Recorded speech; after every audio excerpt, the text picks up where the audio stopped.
사도행전 12장 20절에서 25절 말씀입니다. 몇 절 되지 않죠? 20절에서 25절. 우리 다 찾으신 줄 알고 한 목소리로 우리 함께 읽도록 하겠습니다. 시작. 헤롯이 두로와 시돈 사람들을 대단히 노여워하니 그들의 지방이 왕국에서 나는 양식을 먹는 까닭에 한 마음으로 그에게 나와 왕의 침소 맡은 시나 블라스도를 설득하여 화목하기를 청한지라.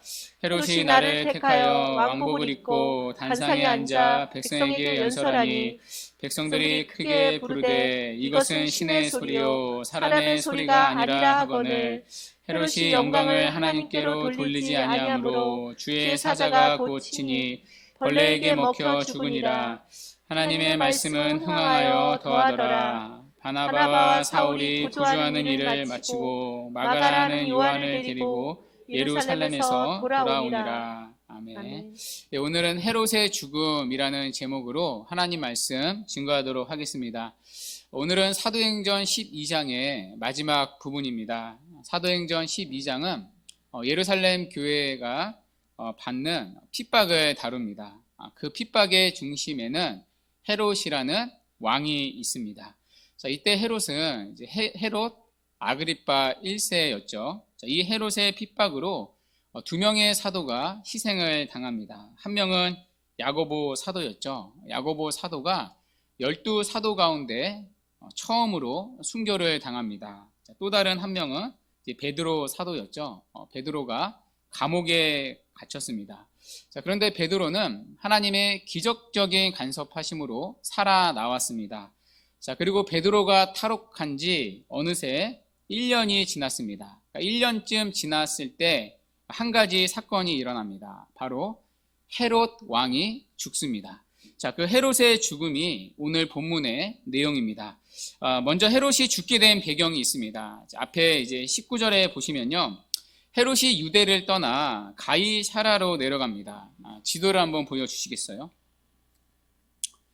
네, 여기가 이제 가이사라고요. 그 밑에 이제 유대가 있죠. 헤롯이 유대에 있다가 이제 가이사라로 내려가 머뭅니다.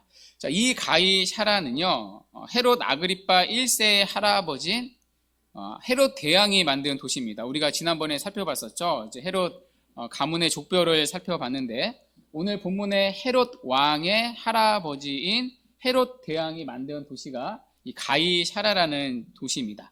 자, 원래 이 도시는요 굉장히 낙후된 낡은 도시였습니다. 자, 그런데 헤롯 대왕이 로마 황제의 마음을 사기 위해 이 도시를 재건했습니다. 그러니까 도시 전체를 화려하게 로마 스타일로 리모델링을 했습니다. 그러니까 완전히 새 도시로 만들고 나서 이제 로마 황제인 가이사에게 바쳤습니다. 자, 그래서 이 도시 이름을요 가이사라로 새로 지었던 것입니다.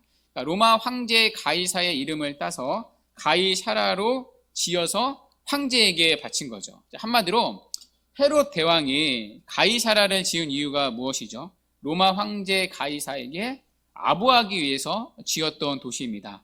자, 이 가이사라라는 지역으로 오늘 본문에 헤롯 왕이 내려갑니다. 이 헤롯 왕은 헤롯 아그리파 1세라고 했었죠. 이제 헤롯 대왕의 이제 손자인데요. 자, 헤롯 아그리파 1세가 유대에서 이제 가이사라로 내려갑니다. 자, 그런데 이 가이사라에서 사건이 터집니다. 자, 그 사건의 시작이 20절에 있는데요. 우리 20절 함께 읽어보겠습니다. 시작. 헤롯이 두로와 시돈 사람들을 대단히 노여워하니 그들의 지방이 왕국에서 나는 양식을 먹는 까닭에 한 마음으로 그에게 나와 왕의 침소 맡은 시나 블라스도를 설득하여 화목하기를 청한지라. 아멘. 자, 여기 보면요 두 지역이 나옵니다. 두로와 시돈이라는 지역인데요. 이 두로와 시돈은요 해안 지역에 있습니다. 자, 지도를 한번 보여주시겠어요? 여기 보시면 이제 해안 지역에 있죠. 여기 이제 두 곳이 두로와 시돈인데요. 보시다시피 이 두 지역은요 항구 도시입니다. 여러분 지난번에도 말씀드렸다시피 항구 도시는요 부유하기 마련입니다. 그러니까 모든 자원과 재화가 항구 쪽으로 들어오지 않습니까? 항구를 통해서 많은 물자들이 오갑니다. 자, 그러니 당연히 부가 쌓이고요. 상업도 발전을 했었겠죠. 그러니까 물적 자원과 인적 자원이 풍부했던 도시가 이 두로와 시돈이었습니다. 그러니까 모든 것이 풍요했던 도시입니다. 자, 그런데 이 도시에 약점이 하나 있었습니다. 이 도시들은요, 곡창지대가 아니었습니다. 자, 그래서 생산이 안 되는 것이 하나가 있었는데, 그게 바로 식량이었습니다. 그러니까 식량이 자체에서 보급이 되지 않았습니다. 자, 그래서 식량은 어떻게 먹어야 했냐면요, 유대 여기 지역에서 갖다 먹어야 했습니다. 특별히 이제 유대 갈릴리 지역에서 이렇게 수입해야 했습니다. 제가 이제 성지 탐사를 갔었는데요, 유대의 갈릴리 지역이요, 곡창 지대인데 굉장히 비옥한 땅입니다. 그러니까 여기서 나는 양식으로 이스라엘 전부를 먹이고도 수출할 수 있을 정도로 굉장히 비옥한 땅입니다. 자, 그 비옥한 땅에서 나오는 곡식을 수입해다가 먹어야 했습니다. 여러분, 이 증거가요, 성경에도 나옵니다. 열왕기상 5장에 나오는데요, 열왕기상 5장에 보면 솔로몬 왕이 성전을 건축합니다. 자, 그때 성전 건축에 필요한 자재들을 수입한 곳이 이 두로라는 지역이었습니다. 그러니까 솔로몬 왕이 두로왕 히람에게 부탁을 했습니다. 성전을 건축하는데 필요한 레바논, 백항목, 나무를 좀 보내주십시오. 자, 그러자 두로왕 히람이요, 좋다고 말합니다. 필요한 만큼 다 보내주겠다고 말합니다. 자, 대신에 이 두로왕 히람이 솔로몬에게 보상으로 요구한 게 있습니다. 바로 식량이었습니다. 자, 우리가 백항목 나무를 보내줄 테니 우리에게 먹을 것을 주십시오. 갈릴리에서 나는 식량들을 보내주십시오. 자, 이것이 그들의 보상이었습니다. 그러니까 두로와 시도는 자체적으로 식량이 생산되지 않았기 때문입니다. 자, 그래서 식량을요, 유대 왕국에 의존해야 했습니다. 자, 그런데 지금 이 유대 왕국을 다스리는 왕이 누구이죠? 바로 헤롯 왕이었습니다. 그러니까 헤롯 왕이 식량 공급권을 딱 쥐고 있는 거죠. 자, 그런데 헤롯 왕이요, 이 두로와 시돈 사람들에게 단단히 지금 화가 나 있습니다. 20절의 표현으로는 대단히 노여워했다고 말합니다. 자, 왜 대단히 노여했는지 알 수가 없습니다. 성경에 이유가 나오지 않습니다. 자, 그런데 여러분, 헤롯이 굉장히 잔인하고 사악한 왕 아닙니까? 자, 그래서 어떻게 했냐면요, 식량 공급권을 끊어버렸습니다. 그러니까 두로와 시돈에 공급되는 유대 지방의 곡식들을 하루아침에 끊었습니다. 그러니까 수출을 막은 거죠. 예를 들면 갈릴리 산 쌀이나 뭐 옥수수 같은 것들이 있지 않습니까? 그런 식량들을 두로와 시돈에 팔지 못하게 했습니다. 그러니까 쌀을 내주지 않으니까 두로와 시돈 사람들이 먹고 살 수가 없었겠죠. 자, 그래서 급하게 헤롯 왕에게 사절단을 보냅니다. 화친을 이제 청하는 거죠. 자, 그 방법으로 왕의 침소를 맡은 블라스도라는 사람을 찾아갑니다. 자, 왕의 침소를 맡은 자이면 이불을 갈아주는 사람인가, 대체 뭐 하는 사람인가, 우리에겐 굉장히 생소한 직책입니다.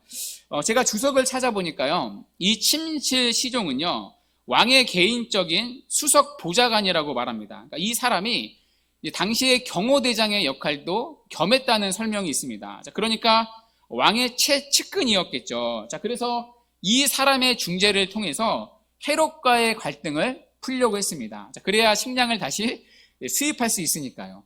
중재가 잘 되었던 것 같습니다. 협상이 잘 끝난 것 같습니다. 자, 그래서 헤롯이 날을 택해서 협상 결과를 이제 백성들에게 발표하려 했습니다. 자, 그 발표 현장을 21절에서 취재하고 있는데요. 우리 21절 우리 함께 읽어보도록 하겠습니다. 시작. 헤롯이 나를 택하여 왕복을 입고 단상에 앉아 백성에게 연설하니. 아멘. 자, 헤롯이요, 왕복을 멋지게 빼 입었습니다. 자, 그리고 백성들에게 연설을 시작합니다. 자, 그 연설을 들은 백성들의 반응이요, 22절에 나옵니다. 백성들이 크게 부르되 이것은 신의 소리요 사람의 소리가 아니라 하거늘. 자, 이 당시의 역사가였던 요세푸스는요, 이 장면을 자세히 묘사했습니다. 그러니까 요세푸스가 쓴 유대 고대사라는 책에 보면요, 이 당시의 이 내용이, 이 장면이 자세히 소개되어 있습니다. 한번 띄워주시겠어요? 제가 한번 읽어볼게요. 눈으로 따라오세요. 행사 둘째 날 이른 아침에 그는, 자, 여기서 그는 이제 헤롯 아그리빠를 말하죠. 그러니까 헤롯 왕을 말하죠. 정말 기이하게 통째로 은으로 직조된 의복을 입고 극장에 들어섰다. 아예가 은으로 쫙 빼 입은 거죠.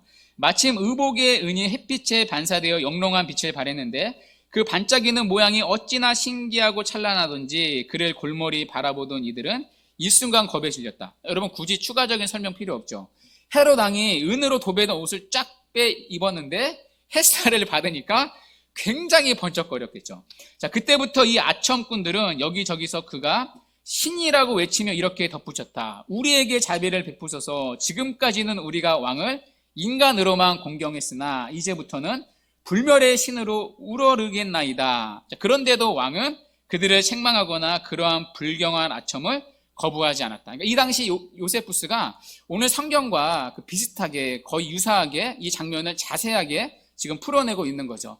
자, 여기서 요세푸스는요, 이들의 반응을요, 아첨이라고 말합니다. 그러니까 이들의 찬사는 사실 영혼이 없는 찬사인 거죠. 그러니까 진심이 1도 담겨 있지 않습니다. 말 그대로 아첨입니다. 왜냐하면 어떻게든 헤롯 왕의 마음을 풀어야 하니까요. 그래야 다시 식량을 얻을 수 있으니까요. 자, 자신들의 결핍을 채우기 위해서 아부한 것입니다.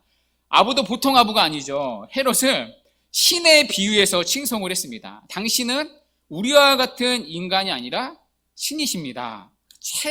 지상 최고의 아첨을 떨었습니다.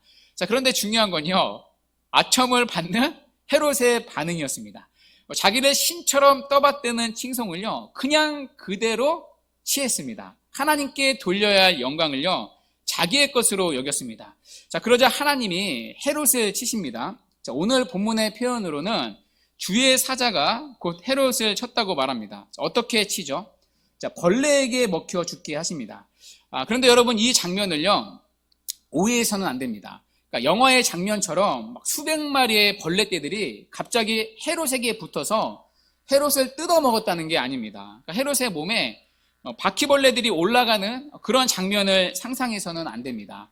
자, 여기 벌레라는 단어가요, 이제 사실 번역이 좀 쉽지가 않아요. 헬라어로는 이제 스콜렉스라는 단어인데 이 단어가 신구약 전체에서 딱 한 번 여기서만 나옵니다. 자, 그래서 그런지 이 벌레가 어떤 벌레인지는 학자마다 다 다릅니다. 의사들마저도요, 다 진단이 다릅니다. 어떤 학자는 회충이라고 말합니다. 그러니까 큰 회충이 장 속에 들어가서 죽게 되었다고 말합니다. 또 어떤 학자는요, 세균이라고 말합니다. 그러니까 급성 세균 감염으로 죽게 되었다는 진단도 있습니다. 그러니까 기생충인지 세균인지는 정확히 알 수가 없습니다. 확실한 건요, 벌레가 밖에서 물어뜯어 먹은 게 아닙니다. 그러니까 속에서 이제 죽인 거죠. 자, 이 장면도요, 요세푸스의 도움을 받으면 훨씬 이해가 쉽습니다. 자, 요세푸스가 쓴 유대 고대사라는 책에 보면요, 이 당시 헤롯이 벌레에 죽어가는 이때의 장면을요, 자세히 소개되고 있습니다. 자, 한번 보세요. 제가 한번 읽어드릴게요. 연설하고 있는 헤롯 아그리빠는 배가 심하게 아파옴을 느꼈다. 이것은 극심한 통증으로 변하였다. 아그리빠는 재빨리 궁궐 안으로 옮겨졌고 그는 5일 동안 극심한 통증으로 고생하다가 바로 죽었다. 그의 나이 54세였고 왕자에 오른 지 7년째였다. 자, 그런데 이 사건을요, 오늘 본문은 굉장히 심플하게 누가는 말합니다. 주의 사자가 곧 친이라고 말합니다. 자, 여기 주의 사자는요, 베드로를 감옥에서 구해낸 그 주의 사자를 말합니다. 그 주의 사자가 이번에는 헤롯을 쳤습니다. 하나님이 헤롯을 심판한 것입니다. 자, 이렇게 누가는요, 헤롯의 죽음을 설명합니다. 자, 그런데 사도행전의 저자인 누가는 헤롯의 죽음으로 오늘 본문을 끝내지 않습니다. 자, 두 개의 구절을 덧붙이고 있는데요. 자, 첫 번째 구절이 24절입니다. 우리 24절 우리 함께 읽도록 하겠습니다. 시작. 하나님의 말씀은 흥황하여 더하더라. 아멘. 여러분 지금 누가는요, 이 두 개의 그림을 대조하는 것입니다. 헤롯의 죽음과 하나님의 말씀의 생명의 역사입니다. 여러분 헤롯은 누구이죠? 헤롯은 이 당시에 무소불위의 권력이었습니다. 그러니까 마음만 먹으면, 그러니까 신이라 칭송을 받을 만큼, 그러니까 마음만 먹으면 어떤 사람도 죽일 수 있는 권력을 가지고 있었습니다. 자, 그 예로 실제로 야고보 사도를 죽였고요. 그리고 베드로 사도도 죽이기 위해 감옥에 넣었습니다. 자, 그런데 베드로가 사라지자 이제는 무고한 파수꾼들을 죽입니다. 여러분은 우리가 읽지는 않았는데요. 본문 위에 보시면 베드로를 감시했던 경비병들이 헤롯에 의해 죽습니다. 이 당시 군사법에는 이런 법이 있었다고 합니다. 경비병이 죄수를 놓쳤을 때 그 죄수가 받을 형벌을 경비병이 대신 받아야 했습니다. 그러니까 놓친 죄수가 태형을 받아야 했다며 경비병이 태형을 받아야 했던 거죠. 자, 그런데 베드로는 사형을 받아야 했습니다. 자, 그래서 베드로를 감시했던 경비병들이 사형을 당해야 했습니다. 그러니까 4명이서 4교대로 경비를 섰으니까 총 16명이 하루아침에 죽었습니다. 자, 누구에 의해서요? 헤롯에 의해서요. 자, 그만큼 막대한 권력을 가진 사람이 헤롯이었습니다. 자, 뿐만 아니라 헤롯의 권력이 얼마나 컸던지요, 두로와 시돈에게도 영향력을 미쳤습니다. 자, 이 두로와 시돈은요, 헤롯의 통치 지역이 아닙니다. 이 두 지역은요, 수리아에 관할 지역입니다. 자, 그런데 얼마나 영향력이 컸던지 두로와 시돈까지도 영향력을 미치며 살았습니다. 여러분, 이 정도면 정말 대단한 권력 아닙니까? 어떻게 보면 세상의 부와 권력의 총 집합이 헤롯입니다. 자, 그런데 그 헤롯이 여러분 무엇에 의해 죽습니까? 벌레 하나에 죽습니다. 여러분, 성경이요, 너무나 재미있지 않습니까? 왜 하필 벌레입니까? 여러분, 이런 생각 드시지 않습니까? 하나님이 심판을 하시려면 좀 멋지게 하면 좋지 않았을까? 갑자기 천둥 번개를 내려쳐서 다른 사람 다 괜찮은데 딱 헤롯에게만 딱 꽂혀가지고 번개를 맞게 하시던지, 좀 스펙타클하게 죽이면 훨씬 더 그름이 살지 않습니까? 그래야 좀 뽀대도 나고요. 그럴 텐데 하나님은 벌레로 죽게 하십니다. 하나님 눈에 보시기에는 미물에 불과하다는 것이죠. 아무리 높은 권력과 부를 가진 사람이라 할지라도 하나님 눈에는 벌레만도 못한 인생일 뿐이라는 것입니다. 그러니까 벌레 하나 막을 수도 없는 무력한 인생이라는 것이죠. 자, 그런 인생에게는 소망이 하나도 없다는 것입니다. 자, 이런 맥락에서 여러분, 오늘 본문에서 주목해야 할 3가지 부분이 있습니다. 제가 지금까지 하나씩 언급했던 부분들인데요. 자, 첫 번째, 가이샤라라는 지역입니다. 자, 오늘 헤롯이 죽은 지역이요, 가이샤라라는 곳입니다. 여러분, 이 가이샤라가 어떠한 곳이었죠? 오늘 본문의 헤롯 아그리파 1세의 할아버지인 헤롯 대왕이 재건한 도시입니다. 자, 왜 다시 지었었죠? 로마 황제에게 바치기 위해서입니다. 그러니까 로마 황제라는 살아있는 권력에 줄을 대기 위해 지었던 도시가 가이샤라입니다. 자, 그래야 자신의 권력이 유지가 되니까요.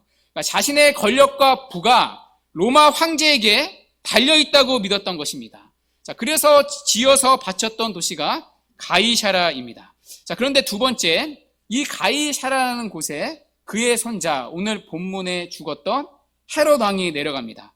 자, 내려간 이유가요, 오늘 성경에 나오지 않습니다. 자, 그런데 이 부분도요, 요세푸스의 기록에서 우리가 도움을 받을 수 있습니다.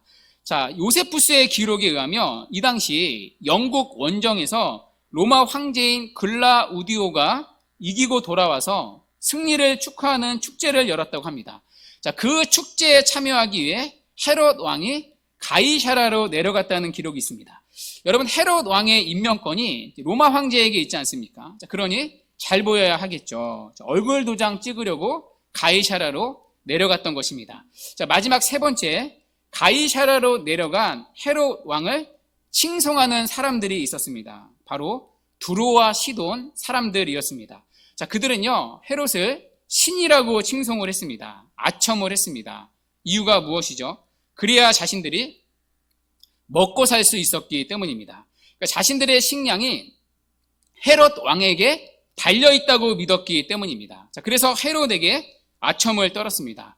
자, 여러분, 첫 번째 가이샤라, 두 번째 가이샤라로 내려간 헤롯 아그리파 1세, 자, 세 번째 그런 헤롯을 칭송한 두로와 시돈, 이 3가지에 연결된 공통점이 보이십니까?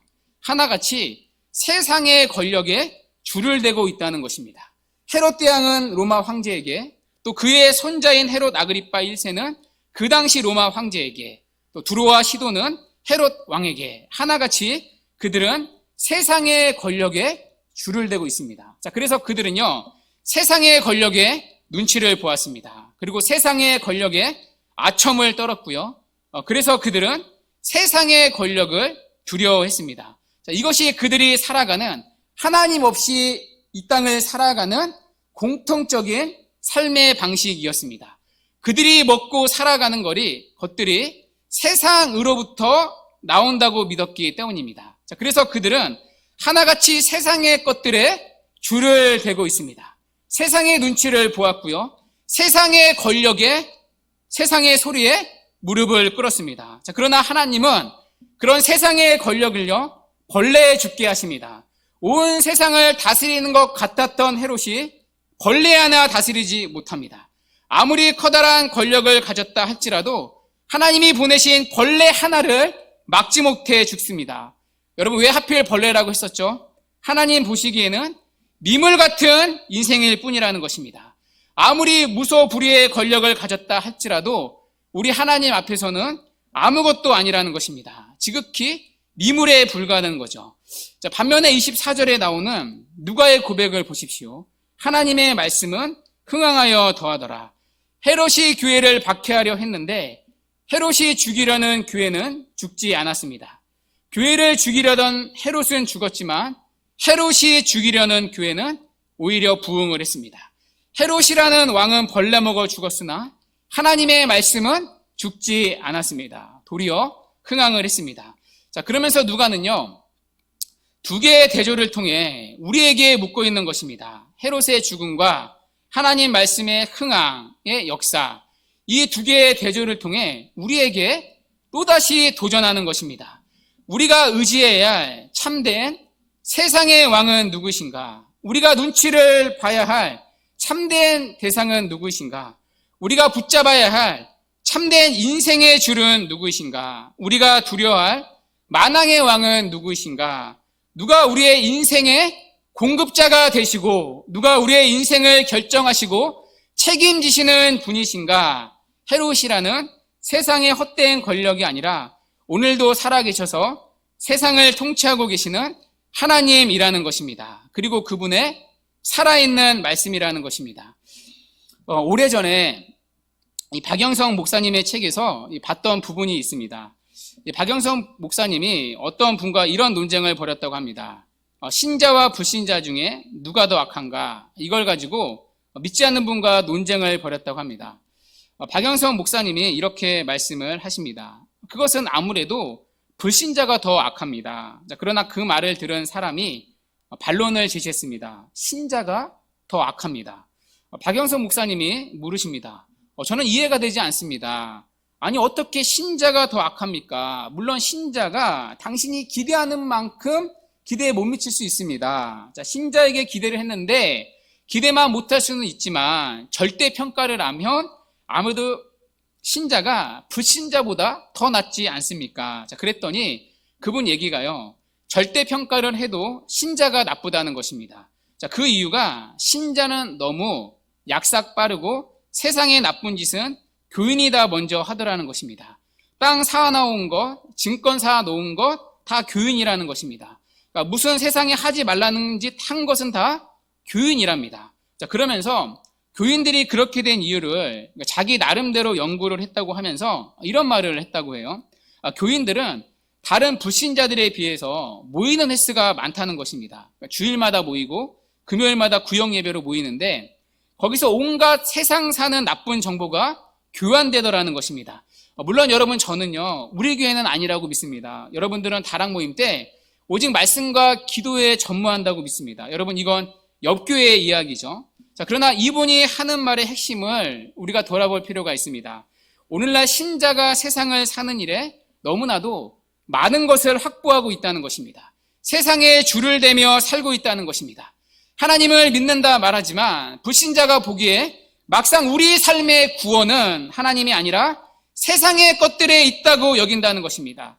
우리가 새겨드려야 할 부분입니다. 세상의 것들이 우리의 삶을 보장한다고 믿습니다. 그래서 하나같이 세상의 눈치를 보고 있습니다. 세상에 우리의 자녀들을 맡기고 있습니다. 세상의 줄을 대며 살아가고 있습니다.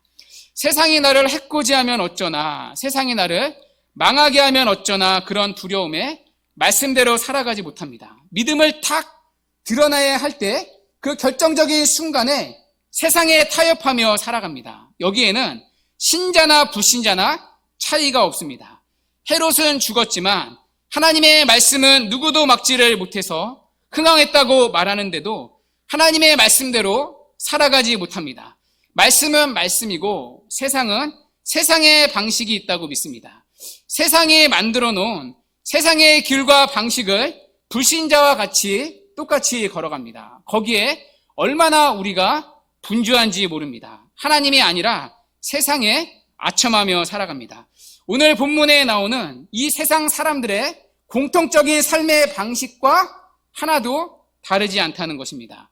주 안에 사랑하는 여러분, 우리에게도 그런 모습이 있지 않습니까? 그렇다면 여러분 거기서 돌이키셔야 합니다. 이제는 깨우치고 돌이키셔야 합니다. 더 이상 세상의 헛된 것들에 여러분들의 인생을 빼앗겨서는 안 됩니다. 그것들에 여러분들의 인생을 맡겨서는 안 됩니다. 거기에 여러분들이 분주해서는 안 됩니다. 아무리 높은 세상의 권력이라 할지라도 하나님이 벌레를 보내시자 벌레 하나 다스리지 못해서 죽는 게 이 땅의 인생입니다. 세상보다 강하신 우리 하나님이십니다. 아니, 세상을 다스리시는 분이 우리가 믿는 하나님이십니다. 그런데 어떤 누구를 우리가 의지할 수 있습니까? 어떤 권력을 두려워하고 그 권력을 의지할 수 있습니까? 이 땅에 우리가 의지할 수 있는 건 세상에 하나 존재하지 않습니다. 더 이상 세상에 여러분의 삶의 줄을 대지 마시기 바랍니다. 우리가 이 땅에 줄대고 의지할 대상은 하나님 한 분뿐이십니다. 우리가 이 땅에서 눈치를 봐야 될 유일한 대상은 세상이 아니라 하나님 한 분뿐이십니다. 우리가 먹고 살아가는 모든 것들이 세상으로부터 나오는 게 아니라 오늘도 살아계시고 역사의 주인이 되시는 하나님 한 분에게서만 나오는 것입니다. 그래서 여러분, 하나님이 우리에게 주셔야 그게 진짜입니다. 우리가 만들어내는 건 말고요. 우리가 세상적으로 타협해서 얻어내놓고 하나님이 하셨다는 그런 고백 말고요. 이제는 정말 그런 고백 말고요. 우리가 정말 딱 믿음으로 살아갈 때 하나님이 그때 주시는 게 여러분 그게 진짜입니다. 하나님이 우리에게 주셔야 여러분 그게 진짜이고 그게 복된 거죠. 자, 오늘도 이 땅의 인생은요, 오늘 본문의 그림처럼 세상에 아첨을 해서 먹고 살아갑니다. 자, 그러나 결국은 하나님이 통치하시는 세상이고요. 세상의 방법이 이기는 것 같지만 이 세상의 주인은 하나님이십니다. 자, 그러니 여러분의 삶을 하나님께 맡기십시오. 여러분의 자녀들의 장래도요, 하나님의 손에 맡기십시오. 그리고 그분의 말씀에 여러분의 삶을 맡기십시오.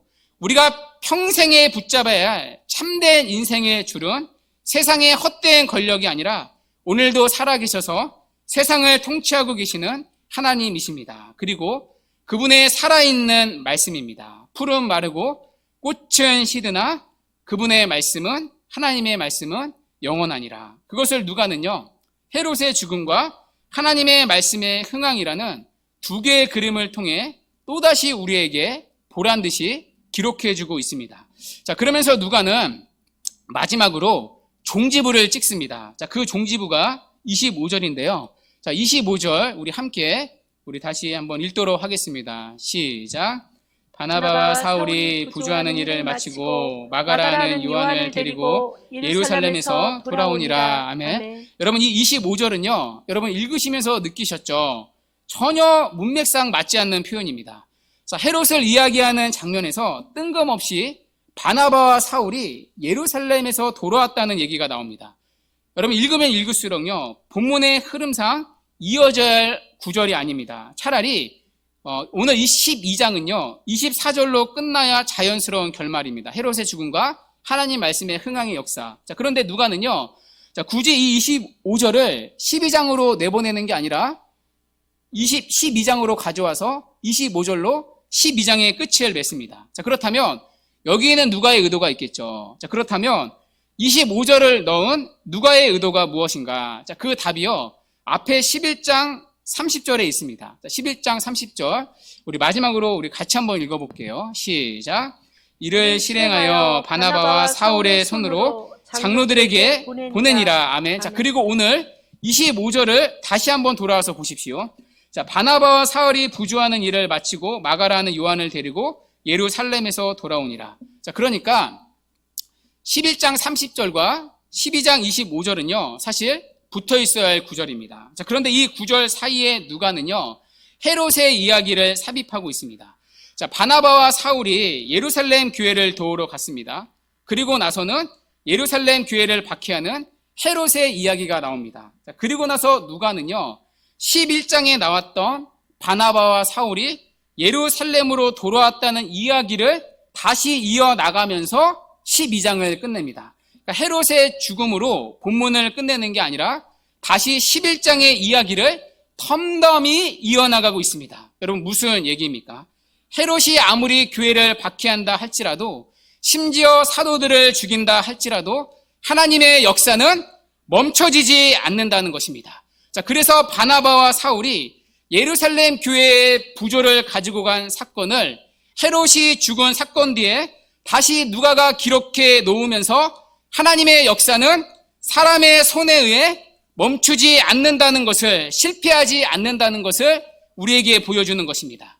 교회를 박해하는 헤롯의 핍박이 있었지만 헤롯의 핍박이 하나님의 역사를 막지 못했다는 것입니다. 자, 누가는 그것을요, 25절에 바나바와 사울이 돌아온 사건을 통해 보여주는 것입니다. 마치 너무나 통쾌하게도 헤롯의 핍박을 싸그리 마치 조롱하듯이 무시하고 있는 거죠.